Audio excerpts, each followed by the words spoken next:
조선 왕조 500년 역사에서 가장 완벽한 청렴의 상징이자 만인의 존경을 받는 청백리로 추앙받는 인물이 있었습니다. 세종대왕의 가장 신뢰받는 조력자이자 무려 18년 동안이나 영의정 자리를 지키며 조선의 기틀을 닦았던 황희정승이 바로 그 주인공입니다. 오늘날로 치면 수십 년간 대기업의 전문 경영인으로서 단 한 번의 실수도 없이 조직을 이끈 전설적인 인물이라 할 수 있죠. 그런데 여러분, 우리가 교과서에서 배웠던 이 인자하고 깨끗한 정승의 모습 뒤에 실록이 기록한 충격적인 반전이 숨겨져 있다는 사실을 알고 계십니까? 실록의 기록은 우리가 알던 황희와는 전혀 다른 인물을 묘사하고 있습니다. 뇌물을 받고 인사에 개입하는가 하면 심지어 살인사건을 은폐하려 했다는 믿기 힘든 기록들이 빼곡히 적혀 있는 것입니다. 도대체 어떤 이유로 조선 최고의 성군이라 불리는 세종은 이런 치명적인 결함을 가진 인물을 끝까지 곁에 두었던 것일까요? 상상이 되십니까? 우리가 그토록 존경해 마지 않던 위인의 이름 뒤에 가려진 이 어두운 그림자의 실체 말입니다. 과연 그날의 진실은 무엇이었을까요? 이제 그동안 우리가 몰랐던 황희정승의 두 얼굴에 대한 이야기를 본격적으로 시작해보려 합니다. 조선 왕조실록의 기록을 구체적으로 살펴보면 우리가 알던 황희라는 인물의 실체는 더욱 혼란스럽게 다가옵니다. 세종실록 42권에는 사간이 황희에 대해 남긴 아주 신랄한 평가가 실려 있습니다. 그는 성품이 까다롭고 시기심이 많았으며 특히 재물을 탐하는 마음이 남달랐다고 기록되어 있습니다. 심지어 사람들이 그를 가리켜 황금 대사헌이라 부르며 비웃었다는 대목까지 등장합니다. 대사헌이라는 자리는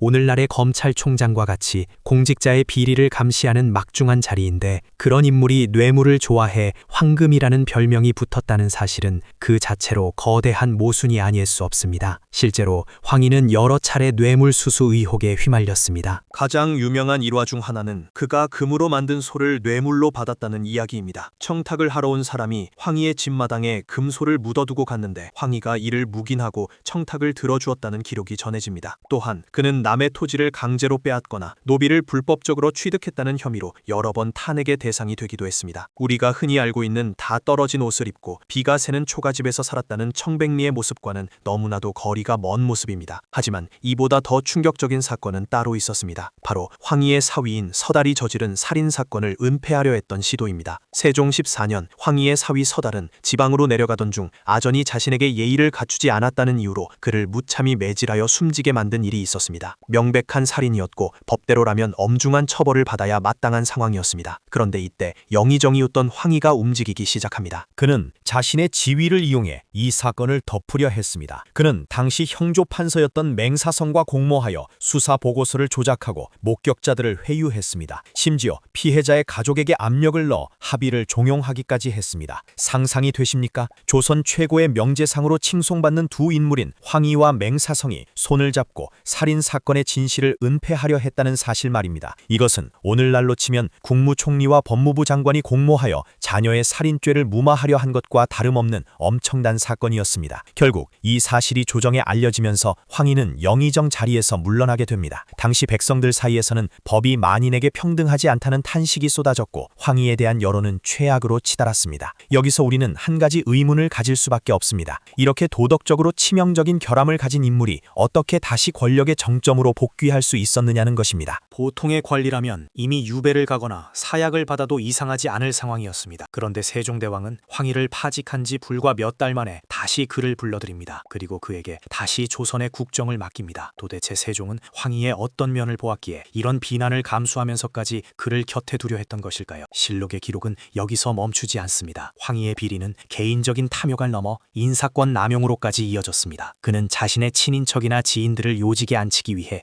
부당한 압력을 행사했다는 기록이 빈번하게 등장합니다. 사관들은 황희가 정승의 자리에 있으면서 공정함을 잃고 사사로운 인연에 얽매여 국정을 어지럽혔다고 비판했습니다. 우리가 교과서에서 배운 공명정대한 정승의 모습은 어쩌면 후대에 만들어진 박죄된 이미지일지도 모른다는 의구심이 드는 대목입니다. 그런데 흥미로운 점은 이러한 비판적인 기록들이 모두 세종대왕 치세의 실록에 고스란히 남아있다는 사실입니다. 세종은 황희의 잘못을 결코 모르지 않았습니다. 오히려 누구보다 정확하게 그의 비리와 결점을 파악하고 있었습니다. 그럼에도 불구하고 세종은 황희를 포기하지 않았습니다. 황희가 사직서를 낼 때마다 세종은 이를 반려하며 그를 일터로 돌려보냈습니다. 심지어 황희가 나이가 들어 눈이 침침하고 다리가 아파 이 일을 할 수 없다고 호소해도 세종은 가마를 타고 출근하라고 명령하면서까지 그를 붙잡았습니다. 과연 황희에게는 그 모든 도덕적 결함을 덮고도 남을 만한 어떤 특별한 능력이 있었던 것일까요? 아니면 세종대왕만이 알고 있었던 황희의 또 다른 진실이 있었던 것일까요? 우리가 알던 청백리의 신화 뒤에 숨겨진 이 어두운 진실은 이제 막 그 베일을 벗기 시작했습니다. 그리고 이 이야기는 단순히 한 정치가의 비리를 폭로하는 것을 넘어 리더십의 본질에 대한 아주 깊고도 서늘한 질문을 우리에게 던지기 시작합니다. 과연 세종대왕이 그토록 황희를 놓지 못했던 진짜 이유는 무엇이었을까요? 도대체 세종대왕은 왜 그토록 황희라는 인물에 집착했던 것일까요? 단순히 정에 이끌린 선택이었다고 보기에는 세종이라는 임금은 너무나 냉철하고 치밀한 통치자였습니다. 여기서 우리는 세종대왕의 아주 독특한 인재 등용 철학을 엿볼 수 있습니다. 세종은 사람의 허물보다 그가 가진 재능이 국가에 얼마나 이익이 되는지를 먼저 따졌던 철저한 실용주의자였습니다. 황희는 바로 그 실용주의의 정점에 서 있는 인물이었습니다. 당시 조선은 건국 초기였고 해결해야 할 난제들이 산더미처럼 쌓여 있었습니다. 토지 제도를 개혁하고 국방을 튼튼히 하며 법전을 정비하는 일은 단순히 깨끗하기만 한 관리들이 해낼 수 있는 성질의 것이 아니었습니다. 황희는 그 복잡한 이해관계를 조정하고 최선의 해결책을 찾아내는 데 있어 타의 추종을 불허하는 천재적인 능력을 갖추고 있었습니다. 상상이 되십니까? 조정의 모든 관리들이 황희의 비리를 비판하며 그를 탄핵하라고 소리 높여 외칠 때 세종대왕은 조용히 황희에게 서류 뭉치를 내밀었습니다. 그리고 이렇게 말하는 듯 했습니다. 그들의 비판은 내가 막아줄 테니 그대는 오직 백성을 위한 정책을 완성하라고 말입니다. 실제로 황희가 주도했던 공법 제정은 무려 20년이라는 긴 세월 동안 17만 명의 백성에게 의견을 물어 완성한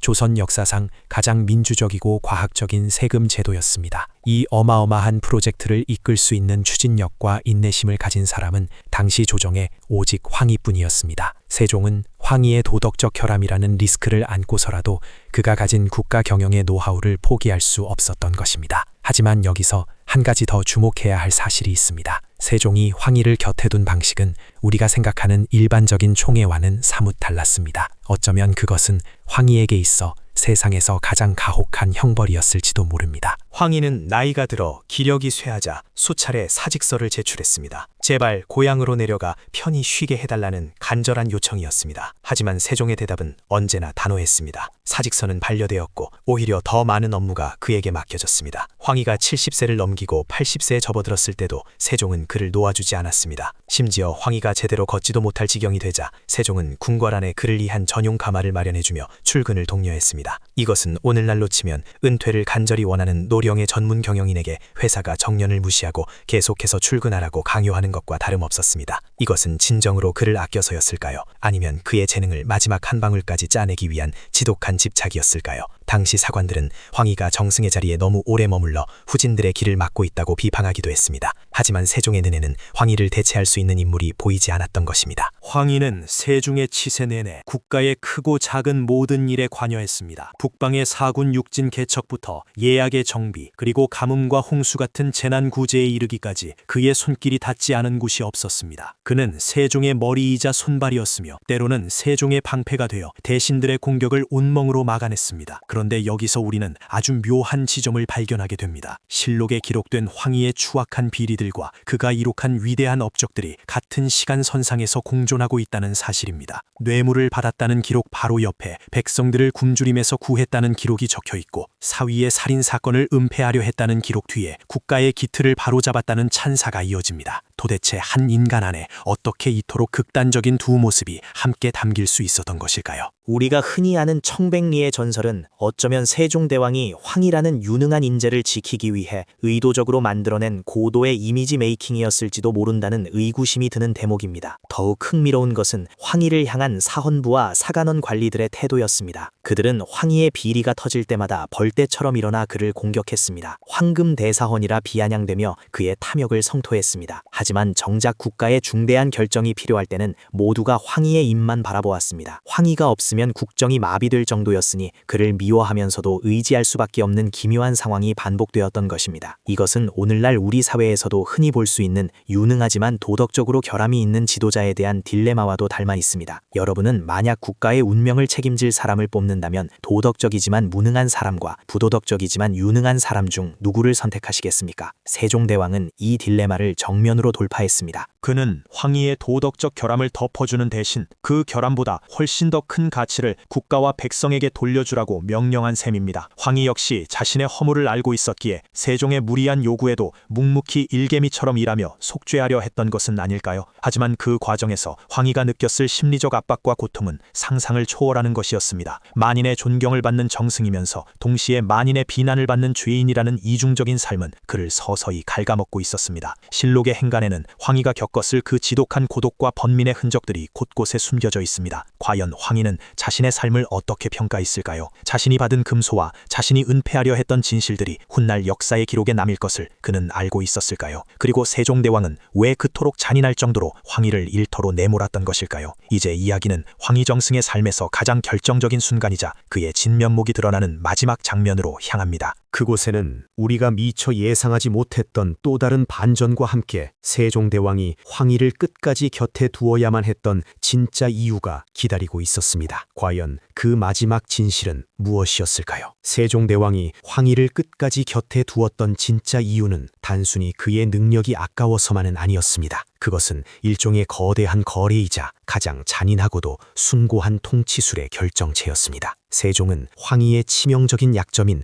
서달의 살인사건 은폐 시도를 오히려 그를 완벽하게 통제하는 도구로 활용했습니다. 죄를 지은 자가 그 죄를 씻는 유일한 방법은 죽을 때까지 국가와 백성을 위해 자신의 모든 것을 쏟아붓는 것이라고 세종은 무언의 압박을 가했던 것입니다. 상상이 되십니까? 여든이 넘은 노구의 몸으로 제대로 걷지도 못해 가마에 실려 출근하면서도 황희는 단 한순간도 쉴 수 없었습니다. 그는 자신의 비리가 실록에 기록되고 후대의 비난을 받을 것을 누구보다 잘 알고 있었습니다. 그렇기에 그는 세종이 내리는 그 가혹한 업무량을 묵묵히 받아들여야만 했습니다. 그것은 명예로운 정승의 삶이라기보다 자신의 과오를 닦아내기 위한 처절한 고행에 가까웠습니다. 세종은 황희라는 거대한 엔진을 돌리기 위해 그의 자존심과 명예라는 연료를 아낌없이 태웠던 것입니다. 조정의 신료들이 황희를 비난할 때마다 세종은 그 비난의 화살을 자신이 직접 막아주며 황희에게 더 큰 부채감을 심어주었습니다. 내가 너의 허물을 덮어주었으니 너는 죽어서도 이 나라를 위해 일하라는 세종의 서늘한 명령이 황희의 평생을 지배했던 것입니다. 이것은 단순한 신뢰를 넘어선 한 천재 군주가 한 천재 관료를 다루는 가장 극한의 방식이었습니다. 황희가 누렸던 영의정 18년이라는 영광의 시간은 사실 그에게는 매일매일이 살얼음판을 걷는 듯한 참회의 시간이었을지도 모릅니다. 우리가 알고 있는 인자한 할아버지 같은 황희의 초상화 뒤에는 자신의 죄를 감추기 위해 평생을 일에 중독되어 살아야 했던 한 인간의 처절한 몸부림이 숨겨져 있었던 것입니다. 세종은 황희의 유능함을 사랑했지만 동시에 그의 비도덕성을 가장 강력한 통치 수단으로 삼았습니다. 이 지독하고도 완벽한 군신관계 속에서 조선의 기틀이 잡혀갔다는 사실은 우리에게 형용할 수 없는 전율을 느끼게 합니다. 과연 이것이 진정한 리더십의 모습일까요? 아니면 한 인간의 영혼을 담보로 한 거대한 도박이었을까요? 이제 우리는 황희라는 인물을 통해 인간의 욕망과 책임, 그리고 국가라는 거대한 수레바퀴가 어떻게 굴러가는지를 목격하게 됩니다. 조선 왕조 500년 역사에서 황희라는 인물은 가장 추악한 비리와 가장 위대한 업적이라는 양극단의 평가를 동시에 짊어진 기이한 거울과도 같습니다. 그는 결코 완벽한 도덕성을 갖춘 성인 군자는 아니었지만 세종이라는 거인의 손에서 조선의 기틀을 닦는 가장 날카로운 칼이 되었습니다. 자신의 과오를 일로써 갚아야 했던 한 인간의 처절한 삶은 결국 조선의 황금기라는 찬란한 결과물을 만들어냈습니다. 역사는 오늘날 우리에게 묻고 있습니다.